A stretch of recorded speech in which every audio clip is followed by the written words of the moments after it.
Welcome to the Revolution Church podcast. Hello, everyone. It's Jay and Caleb, as always. Welcome to Meet Your Congregation. Today we are interviewing Vicki, who is one of our congregation members in the physical realm, not on the internets or in the matrix. And so, we're really glad to have you here. Vicki, welcome to Meet Your Congregation. Thank you. It's a pleasure to be here. Oh, thanks. So, Vicki, you've been coming about as long as I have, right? About Exactly. 2 years. Yeah, the same day I think Yes. we started coming. Really? Yes. Yeah, I think so. Oh, wow. Yeah, something about that week, Jay. Just got a bunch of people just to keep coming back. Yeah. And Vicki, you're a very important part of this church. Thank you. And Yes. I hope that you know that. Thank you. You bring food that you've grown by hand whenever you have it from your garden for us. You give me a ride to church in the morning. You give me a ride home.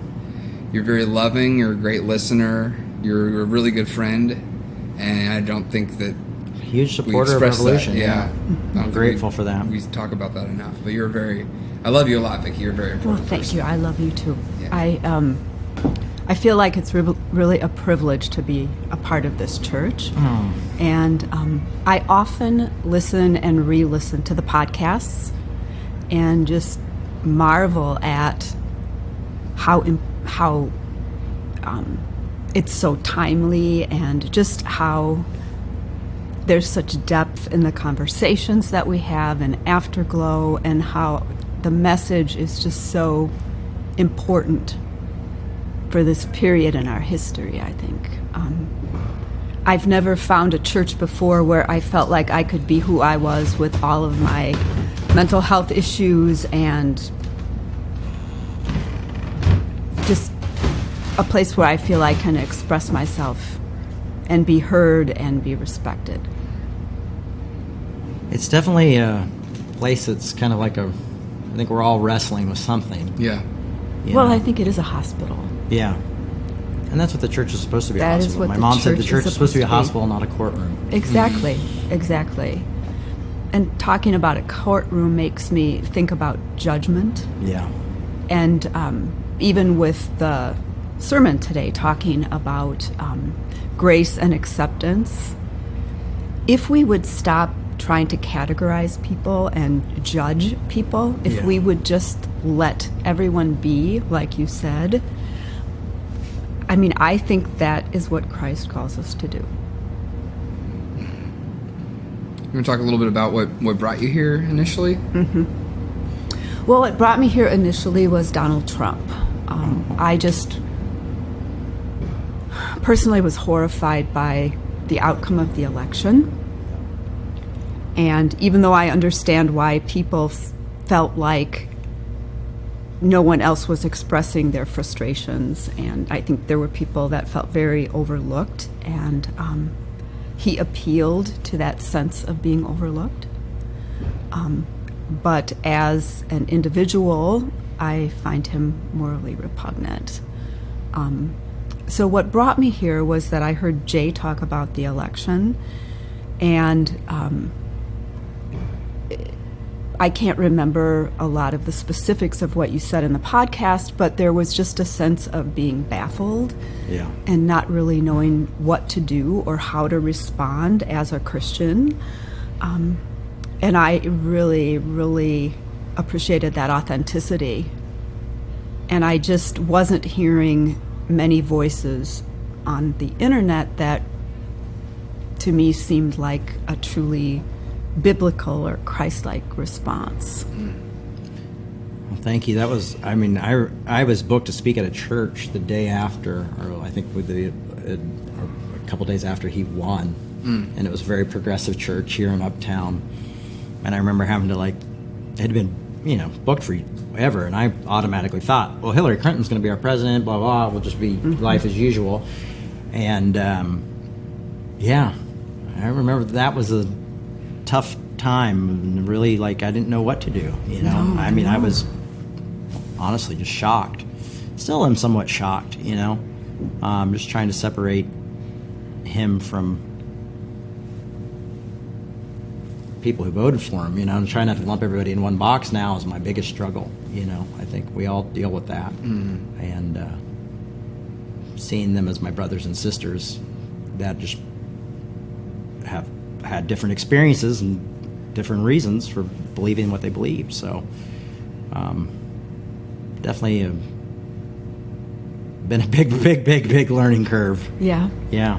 Well, I was just so grateful to find a place where people were authentic and people expressed doubts and confusion, and not just about Trump, but about what it means to be alive, Yeah. Who is this God we believe in, and what does that mean?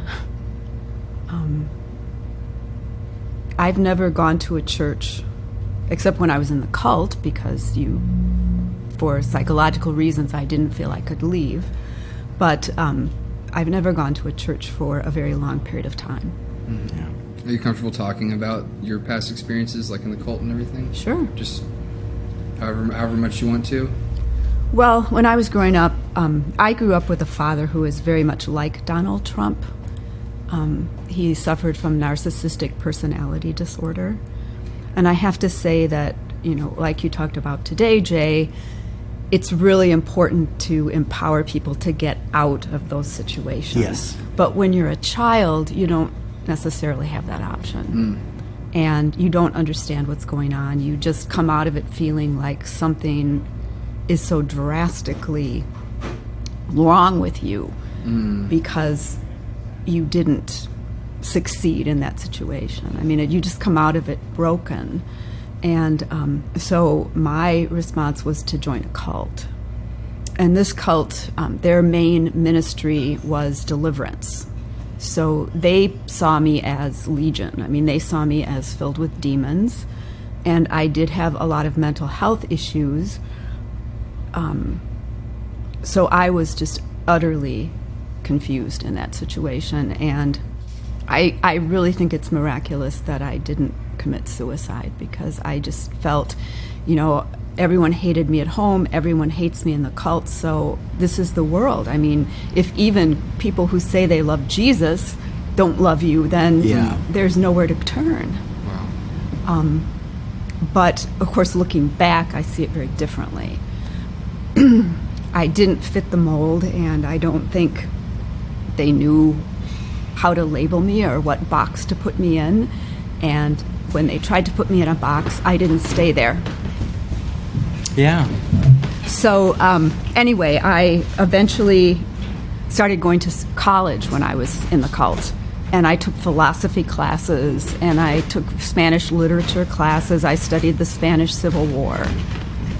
And eventually ended up moving to Europe with Youth with a Mission. Oh, yeah. And there were things and people that I really respected in Youth with a Mission, and there were things that I felt were too American. Yeah. Very much too American. And for example, Ronald Reagan was the president then. And I just got a really different view of the world and America's place in the world as being more imperialistic than good. I mean, we see ourselves as this righteous nation. Right. And I had never really been in situations where we were questioning the American motives as a good actor on the world stage. So it was eye-opening to me, and I loved the Dutch because they were very, they questioned things, they read books, they protested every day. Every day there were protests in the center of the city. And I just felt like I wanted to live in that bigger world. I'd found solace in reading books through my life, and so I was reading Dostoevsky and Hamlet and, things that had books that had characters that I could identify with because they were somewhat tortured inside. And so I came back to the U.S. thinking I would finish school.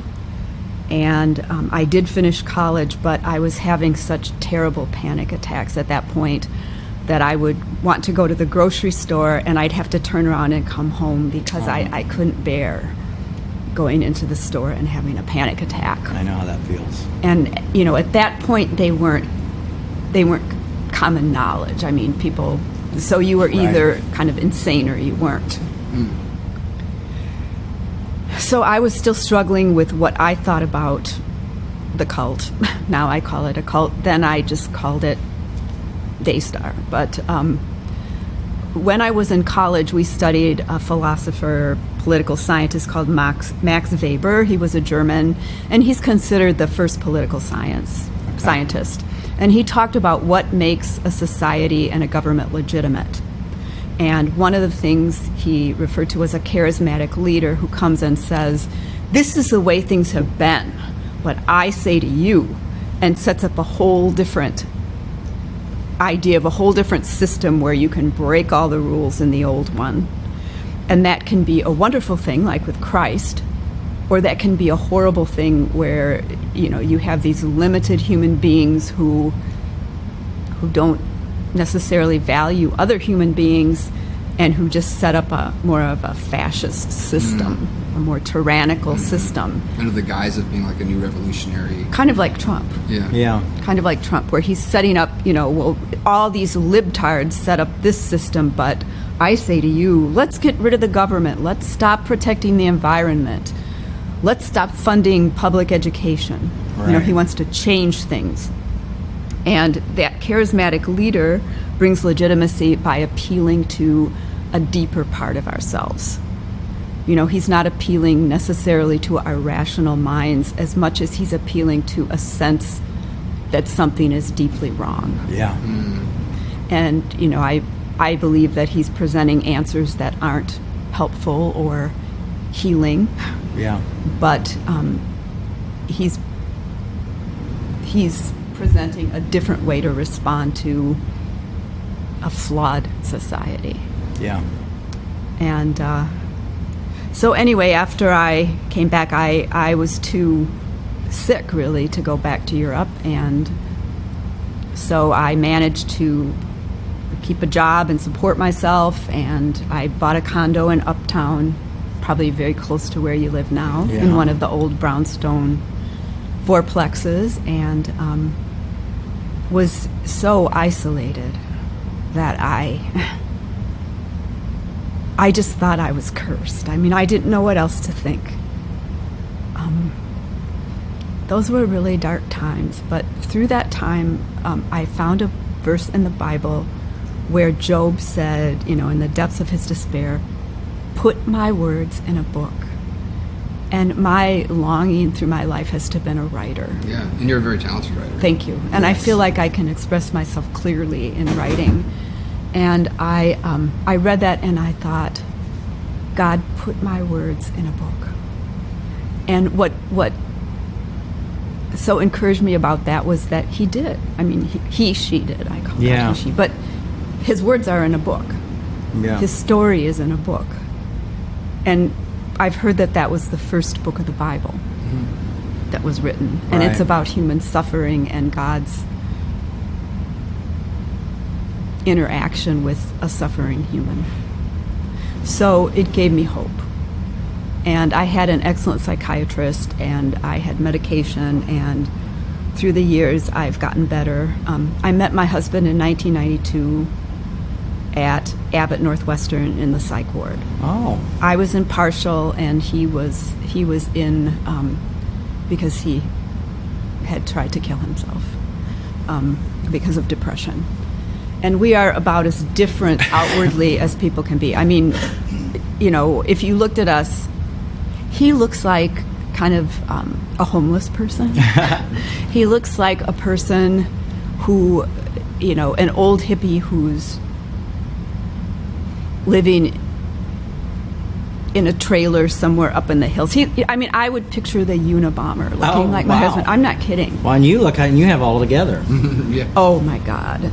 Well, I mean, I know you're like me, so you don't have it all together. Not but at I'm all. just saying, if you had to judge by appearance. Well, that's a high compliment. Thank you very much. But I think I've had to project that because, as far as the way I dress, Yeah.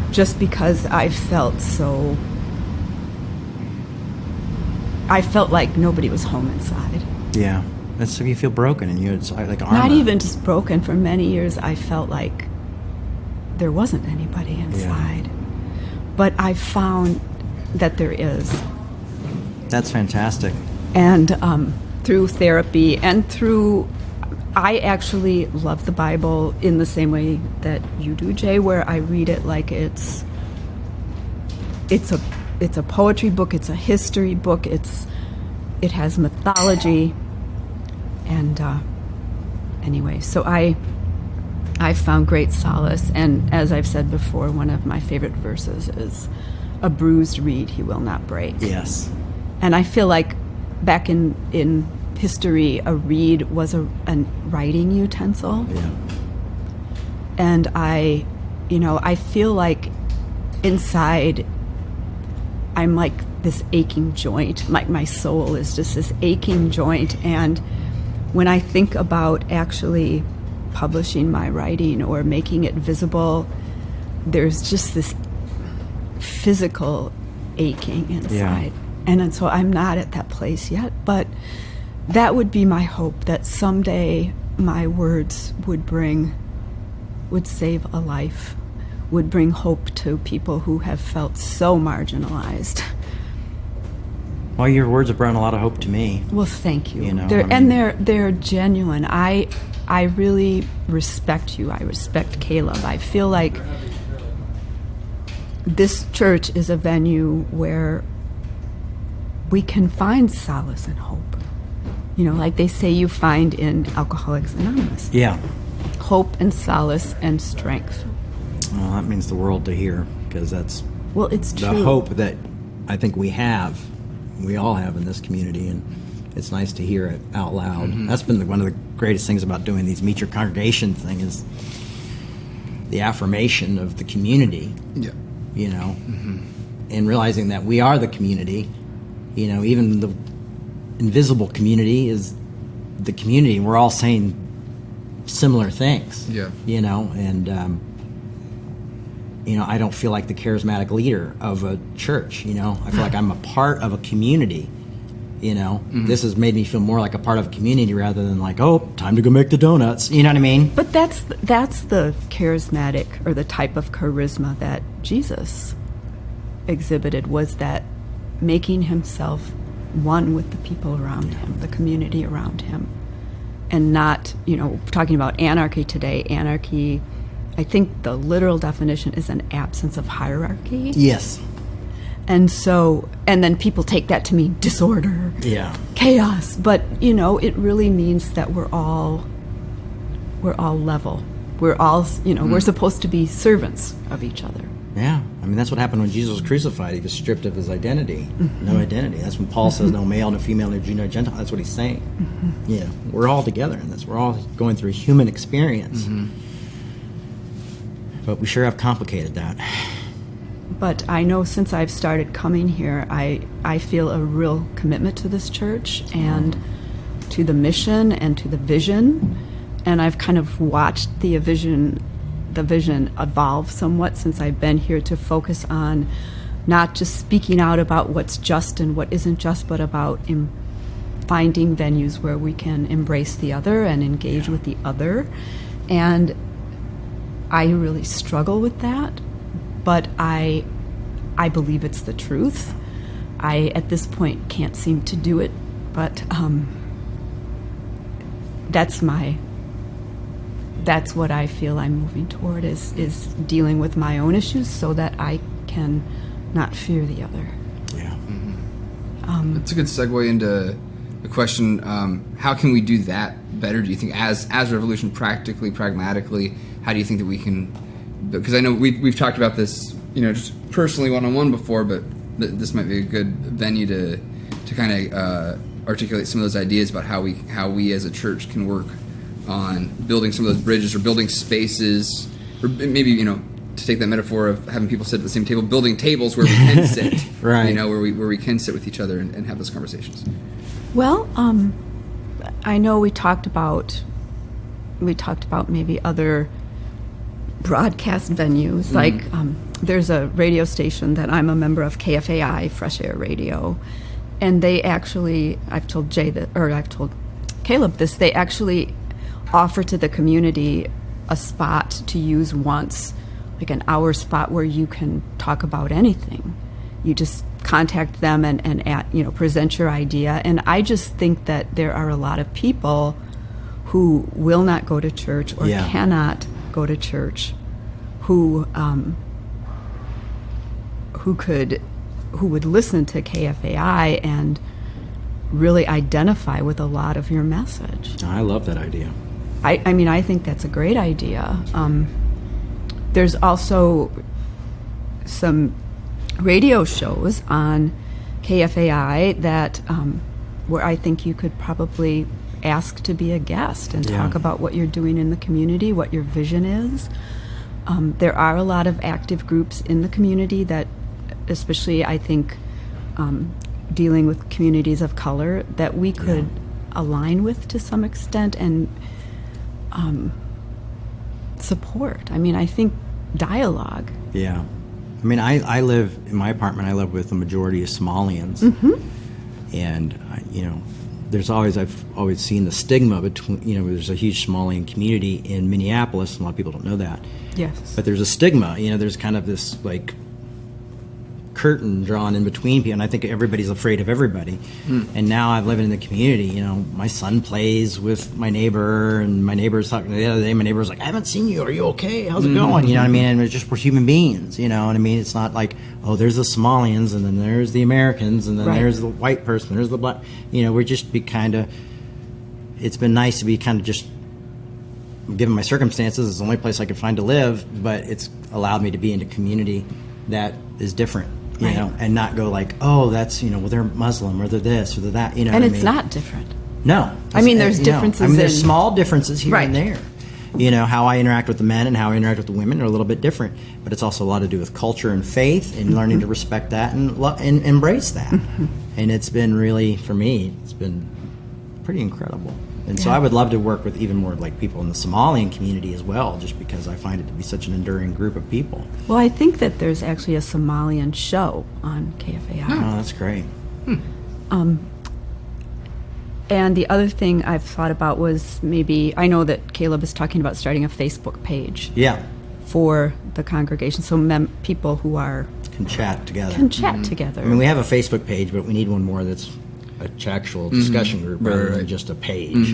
And I liked your idea too, Vicki, about maybe trying monthly or so as a physical congregation going out to lunch or something like that after services. Oh, that's nice. Yeah, that's a really good idea, I think. Communion, as it were. Well, it is communion. It is. That's really actually what communion is. Yeah, exactly. It is, because, Jesus didn't break the bread. No, he didn't have a little stamp so he could make his way cut out little, the first communion wafers. A little assembly line. So I think he was saying, when you eat communally, because I think to eat together in the Middle Eastern culture, it's showing respect for both individuals. And it's a total example of community, what community is. When we did that back in Brooklyn, what was great there is that they would put on a barbecue for us every other month for the church, and they would get the meat and stuff, and we have a barbecue, and we all sit out back and barbecue and just go from table to table and chit chat and stuff like that. So great. Or we could do it at your apartment and have anybody who's around come. Yeah, that'd be great. We definitely can do that. We haven't done that in a while. My mind's been other places, but now that we're getting back on the road again, I think it's a great idea. Yeah, it's a great idea. I have to say too that when this was a difficult year, obviously, but even when you were struggling the most, your messages still were very meaningful. I feel that you have a prophetic voice. One person defined the prophet as someone who hears the collective sigh of humanity. I think you have that heart for the vulnerable, and that's what drew me here, and that's what keeps me here. when you talk about God and your messages and Christ, that's my experience of God and Christ. And I just, my husband says he can tell I'm so much healthier since I've started coming here. Wow. I don't even know what to do with that. It's amazing to hear. So, yeah, thank you. And I mean, I feel marginalized as well, for a lot of some of the reasons that you do. So, it's like we're all kind of in this big boat. Mm-hmm. We definitely have a diverse community of so many different types of folks. Yeah. And this is just another example of, here's someone who's more like me, but here's someone who's like, And I'm an old woman. I am. I could be your mother. Well, beautiful collage of a tapestry we have woven together. I love this community, and I love the fact that we're able to be so diverse. And I think everybody has this idea that it's like this bunch of tattooed skateboarders sitting in a room together, and it's just like it's not that at all, And we started out that way, but we've become a room full of different types of misfits. Yeah, people who just come together because of grace and love. But I feel like I relate much more to you guys and to the other people who come for the services and the congregation that listens online, much more so than women my age. And I'm thinking about philosophy and Nietzsche and Hannah Arendt, and I don't know how to make an apple pie. I've never done a turkey in my life. I can't sew or do any of that kind of thing. It just doesn't interest me. Yeah. And I feel like you guys are that this church is very cerebral. Yeah. And when you can discuss something, you can come to talk about the nuances instead of the absolutes. That's really well put. Yeah. Very cerebral. Mm-hmm. I like that. Yeah. That's good. Well, Vicki, thank you so much. Well, thank you. We love you very much, and so happy you're here. And Thank you're you. always been a bright spot here, so thank you for that. I appreciate it, because you guys are, you're in my heart. You're in my heart, and I'm just so grateful to be able to come here. Well, we're grateful you do. Cool. Thanks, Vicki. Thank you, Vicki. Thank you.